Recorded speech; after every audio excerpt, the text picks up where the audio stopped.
அருணகிரிநாதர் சொல்றார், பக்தியால் யானுனை பலகாலம் பற்றியேமா திருப்புகழ் பாடிங்கிறார். நல்லா கவனிக்கணும் வார்த்தையை. என்னன்னா, பக்தியால் யானுனை பலகாலம்னு சொல்றார். ஒரு நாள் 2 நாள் இல்ல சார். நமக்கு சொல்றோம்ல, இப்ப ஜோதிடர் சொல்லுவாரு, இந்த கோயிலுக்கு போயிட்டு வாங்க. போயிட்டு வந்து அடுத்த நிமிஷம் ஜோசியருக்கு போன் பண்ணிடுவாங்க, சார் போயிட்டு வந்தாச்சு இன்னும் ஒன்னும் நடக்கலையேன்னு. அருணகிரிநாதர் சொல்றார் பலகாலம்ங்கிறார்.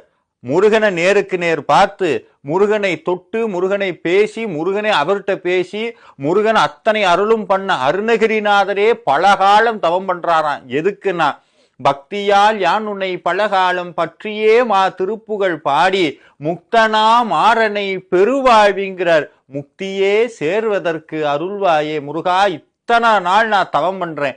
எப்படி தவம் பண்றாராம்? திருப்புகழ் பாடி தவம் பண்றாராம். அப்போ முதல் விஷயம், முருக வழிபாட்டுல ரொம்ப ரொம்ப முக்கியமானது பக்தி. அதுக்கடுத்து ரொம்ப ரொம்ப முக்கியமான விஷயம் என்னன்னா,